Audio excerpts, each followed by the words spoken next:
No que diz respeito, então, à questão da narrativa, né, eu acho que é sempre importante, interessante a gente considerar 3 aspectos centrais, recorrentes, digamos, na opinião de muitos narratologistas, muitos pesquisadores, né, da narrativa, assim, a presença de 3 elementos centrais e sempre recorrentes em toda e qualquer forma narrativa, em qualquer mídia, qualquer suporte e qualquer gênero, né? Eu acho que tem um elo aí, uma questão legal, porque permite uma ponte, uma ligação direta com a questão do roteiro mesmo, né? Enfim, que é a questão da ação, do ambiente e das personagens, né? A ideia é tentar representar que esses elementos eles estão interrelacionados, né? Então eles não existem um sem o outro da mesma forma que um interfere no outro, né? Uma tipologia possível assim da gente pensar também esses elementos, né? Algumas pessoas gostam de pensar em 2 tipos de ação, né? Uma ação direta e uma ação indireta. As ações diretas seriam todas as ações que efetivamente interferem no desenvolvimento narrativo da história, né? Isso não diz respeito necessariamente ao tamanho da ação em si, né? Então, eventualmente, numa determinada história, fumar um cigarro pode ser uma ação direta, e numa outra história, fumar um cigarro pode ser uma ação indireta, né? Então, é o quanto aquela ação interfere em si na história, independente de qual é o peso dela fora da história, né? Numa outra história, eventualmente, sei lá, matar uma pessoa pode ser uma ação indireta, não tem nenhuma importância para a alteração da trama, né?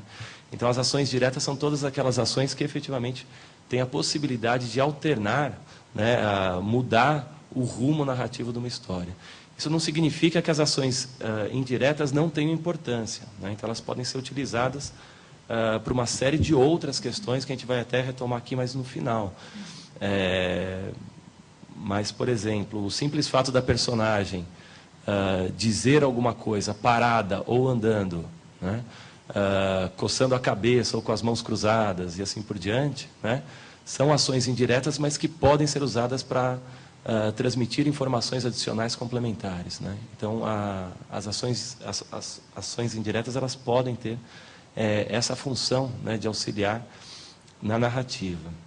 Ambiente, normalmente, né, por uma herança clássica aí do cinema, as pessoas costumam pensar muito em ambientes internos, externos, dia, noite, mas eu acho que o papel principal do ambiente, né, usando um termo bem clichê assim, é o clima, né, é a atmosfera, né? Isso acho que é bastante evidenciado aí, né, conversando com o Ennio e tal, uma preocupação muito grande, né, por parte do Ennio de que toda a parte de estética, de linguagem, seja utilizado também como ferramenta narrativa, né?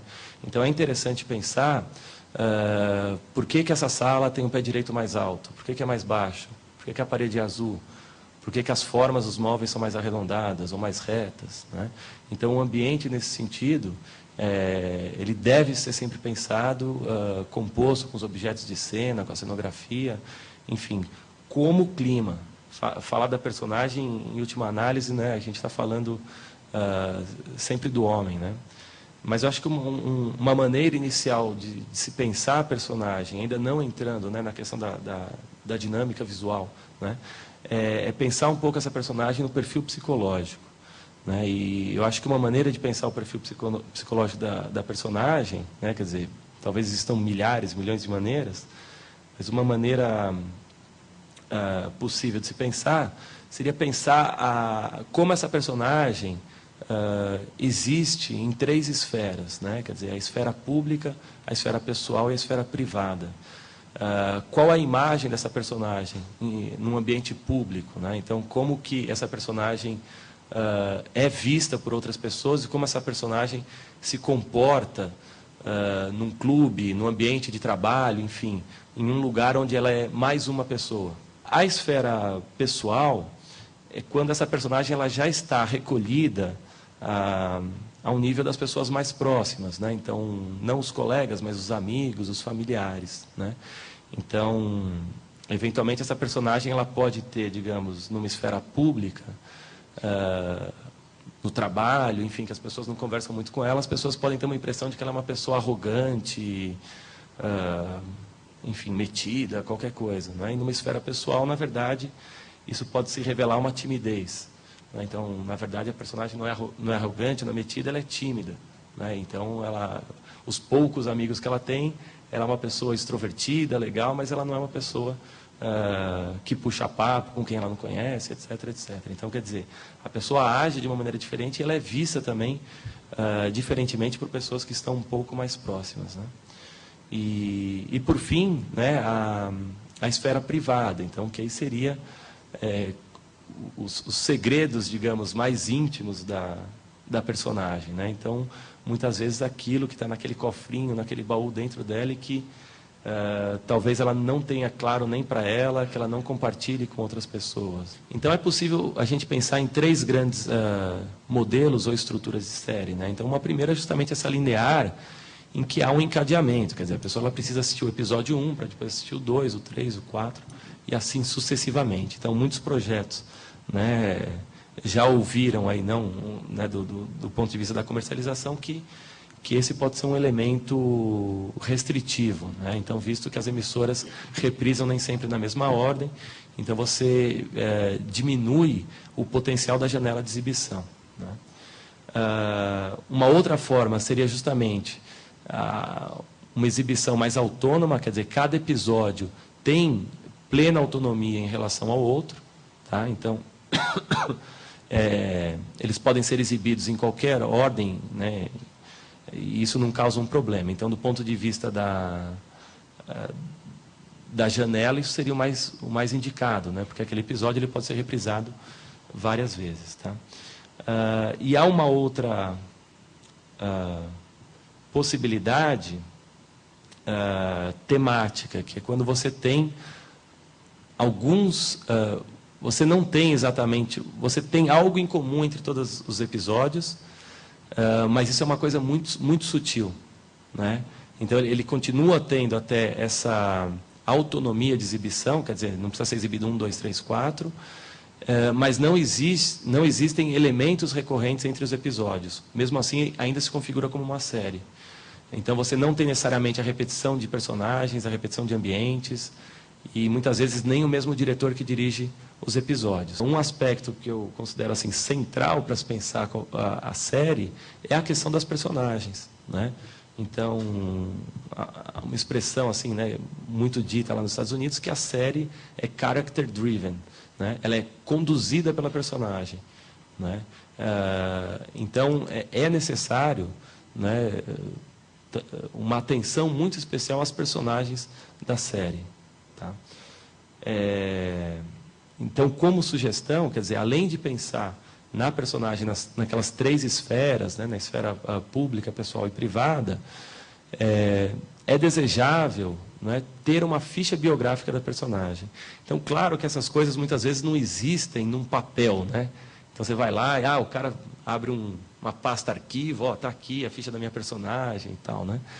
Muitas vezes essa ficha está na cabeça do autor, né? Mas é importante que, enfim, da forma que qualquer que isso vá assumir, que essa ficha efetivamente exista, né? Quem são minhas personagens, né? Então, num primeiro aspecto, né, qual a história pregressa dessa minha personagem, qual o background dela, então onde ela nasceu, em que lugar, quem são os pais, como foi a criação dela, como foi a infância, ela teve traumas de infância, ela tinha amigos, que tipo de amigos, enfim, questões fundamentais para entender um pouco esse processo de formação, né, da personagem até o ponto, enfim, que antecede o surgimento da história. Depois, a personalidade dessa personagem, quer dizer, quais são as virtudes, os defeitos, do que ela gosta, né? Quais são os hobbies, qual a ocupação principal dela, se ela tem um determinado estilo de vida, o que ou que coisas a deixa nervosa, o que coisas a deixa feliz, ou o que coisas a deixa transtornada, o que coisas a deixa envergonhada. Isso facilita a interação dela com 3 aspectos centrais aí, né? Então, qual ou quais são as motivações dessa personagem? Quer dizer, o que faz com... Por que ela está viva? Por que é ela que está na série e não uma outra personagem qualquer, né? Quais são os conflitos que ela vai encontrar, né? Então, o mundo é hostil, ela não tem amigos, ela tem que mudar a maneira como ela pensa, enxerga o mundo, enfim. E quais são as transformações que essa personagem eventualmente vai sofrer em função disso na história. Então, quanto melhor tiver desenhado, quanto melhor tiver pensado, desenhada, né, não no sentido literal, mas quanto melhor tiver construído esse perfil da personagem, melhor é para pensar essas questões. Uma questão que, enfim, nem sempre é colocada, mas que eu considero importante, que eu acho que é uma das poucas coisas do Sidefield, enfim, eu não lembro se é dele, mas acho que é dele, que é do storyline. Tanto do episódio quanto da série, né? Então, storyline nesse sentido aqui seria assim: como você consegue sintetizar a sua série, o seu episódio, numa frase. Só que essa frase não necessariamente é uma frase narrativa. Tá? Então, uma frase que vai sintetizar o conceito da série ou do episódio. É uma ideia um pouco mais abstrata. Então, o storyline é o quê? É quase que talvez a moral da história, né? Então, o que efetivamente a sua história está querendo dizer, né? Então, muitas vezes, quer dizer, a gente pensa e não pensa nem o que eu quero dizer com a minha história? Sei lá, eu pensei história. E às vezes a gente talvez pense um pouco depois, mas o que eu quero dizer com isso? Eu acho que o storyline ele possibilita a criação de um fio condutor, norteador, para tudo que você vai fazer, né? Então, sobre o que é mesmo que eu estou falando? Né? Então, esse episódio, isso é muito evidenciado, muito claro, até muitos projetos que aqui tinham um cunho mais educativo, eles têm quase que um storyline no final de cada, ou em algum momento de cada episódio, né? O logline, ele já é colocado mais no sentido como desses argumentos preliminares que vocês fizeram, aí sim entra elementos como ação, ambiente, personagem, quer dizer, o resuminho de cada episódio, mas fica evidente ali a premissa da série ou a premissa do episódio. Costumo dizer, o argumento ele é muito parecido com um conto, né? Tirando os aspectos literários. Então, ele tem que ser sempre muito preciso em termos de som e imagem, né? Então, a gente estava comentando até numa oficina, fulano tinha medo. Fulano tinha medo é muito literário, né? Isso não diz respeito a nada em termos de som e imagem, né? Então, fulano estava com os olhos arregalados, as mãos trêmulas, a respiração ofegante, né? Então, você tem que sempre procurar mostrar as informações, sensações, climas, etc., não por meio de palavras que fazem sentido sendo lidas, mas por meio de informações efetivamente descritivas. Como a pessoa que vai ver e ouvir a sua animação consegue, né, entender que ele está com medo, que ele está com frio, ou que ele se lembrou que antes não sei o quê. Tá? Então, não é um livro. A escaleta já seria uma decupagem desse argumento, pensando um cena a cena. Né? Então, você vai pensar na cena 1, a personagem está ali e acontece isso. Você escreve um resuminho para cada cena.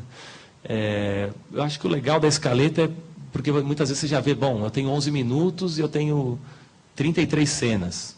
Opa, não vai dar. Tratamento de roteiro, né? É lógico, é sempre desejável, né? Então, normalmente, no primeiro tratamento, tira-se a gordura, o excesso, onde tem tempo morto, onde tem informações que não são precisas, e eu posso voltar a focar lá no meu storyline. Sobre o que é mesmo? Tá, então, eu vou priorizar esse tipo de informação no meu roteiro. Tá?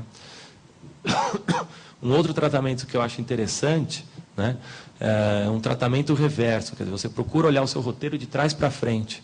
Né? Quando você olha a história de trás para frente, salta aos olhos, por exemplo, erros de continuidade. Né? Por incrível que pareça, você consegue perceber isso melhor. Né? Também fica mais fácil pensar em bits de antecipação. O que são bits de antecipação? São pistas que você joga no mesmo episódio, ou você pode jogar uma num episódio que vai conversar com outra e assim por diante, que na hora, no momento em que o espectador vê aquilo não faz um sentido, mas quando ele assiste uma outra coisa, ele vai relacionar com aquilo. Acho que é sempre legal assim, pensar em mostrar e não contar. Né? Então, acho que assim, acting das personagens, isso tem que ser explorado ao máximo. Né? Se você tem como mostrar isso por meio do acting da personagem, ou pelo staging, pela movimentação de câmera, pela movimentação da personagem na cena, ou mesmo, né, aí, o que a gente tinha falado, né, utilizando as ferramentas, utilizando os recursos de linguagem, a arte, como uma ferramenta narrativa, faça isso. né? Então, deixa o diálogo